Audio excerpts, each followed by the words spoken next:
Como el hombre piensa, así es su vida. Por James Allen. 5. El factor pensamiento en la obra. Todo lo que un hombre hace y todo lo que deja de hacer es el resultado directo de sus propios pensamientos. En un universo perfectamente ordenado, donde la falta de equilibrio implicaría una destrucción completa, la responsabilidad individual tiene que ser absoluta. Cada uno es responsable de su propia debilidad o energía, de su propia pureza o impureza, condiciones que se generan por acción propia y no ajena como se suele presumir, y que solo pueden ser modificadas por el que las engendra. Toda condición es propia del que la posee. Su felicidad o su desgracia vienen de sí mismo. Como piensa, así es él. Como siga pensando, así seguirá siendo. El fuerte no puede ayudar al débil si éste no lo desea, y en todo caso el débil tiene que llegar a ser fuerte por sí mismo. Por su propio esfuerzo tiene que desarrollar la energía que admira en otro. Nadie sino él puede modificar su condición. Ha sido costumbre pensar y decir: si muchos hombres son esclavos es porque existe un opresor, odiémoslo. Hoy en día, sin embargo, hay, entre un número creciente de personas, la tendencia a invertir este juicio y decir: existe un opresor porque muchos son los esclavos, despreciemos a los esclavos. La verdad es que los esclavos y opresor son cooperadores en la ignorancia y que, aparentando atormentarse los unos al otro, en realidad solo se atormentan a sí mismos. El conocimiento perfecto constata la acción de la ley de la debilidad del oprimido y en el mal aplicado poder del opresor. El amor perfecto, viendo el sufrimiento que ambas condiciones implican, no condena ni al uno ni al otro. La compasión perfecta abraza tanto al opresor como al oprimido.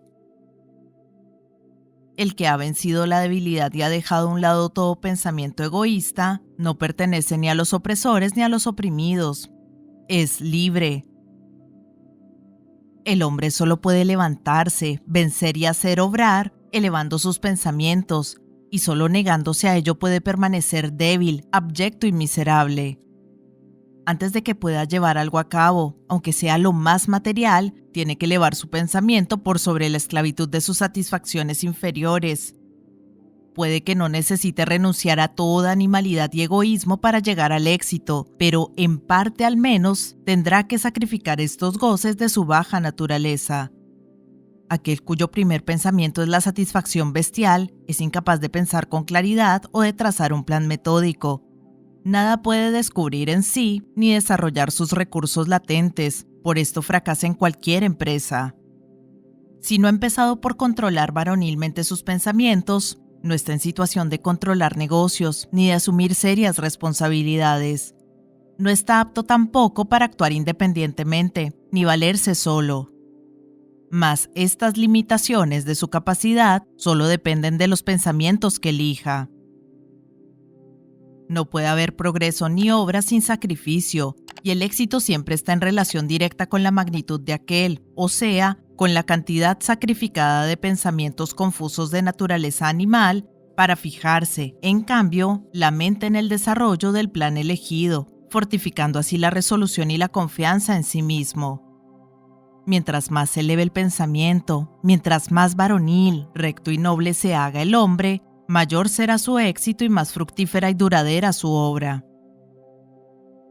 El universo no favorece a los codiciosos, a los fraudulentos ni a los viciosos, aunque mirando solo la superficie de la vida, a veces parece ser así. Ayuda a los más honrados, a los magnánimos, a los virtuosos. Los grandes maestros de todas las épocas así lo han declarado en distintas formas, y para probarlo y saberlo, solo hay que empeñarse en hacerse más y más virtuoso mediante la elevación del pensamiento. Los progresos intelectuales son el resultado de la idea consagrada a la investigación del conocimiento, de lo bello y de la verdad en la vida y en la naturaleza.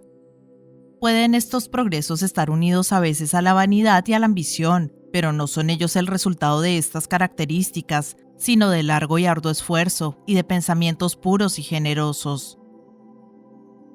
Los progresos espirituales son la consumación de sagradas aspiraciones.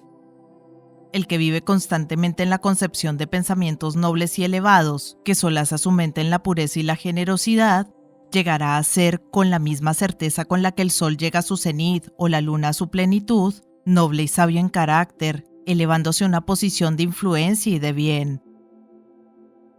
La obra, de cualquier índole que sea, es siempre la coronación del esfuerzo, la diadema del pensamiento. Mediante la ayuda del control de sí mismo, de la resolución, de la pureza, de la rectitud y del pensamiento bien dirigido, el hombre asciende.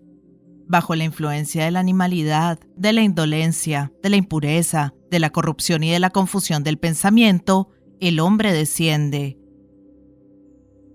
¿Puede un hombre alcanzar un gran éxito en el mundo y aún llegar a elevadas alturas en el plan espiritual y de nuevo caer en la debilidad y la miseria por dejar que lo posean pensamientos vanidosos, egoístas y corrompidos?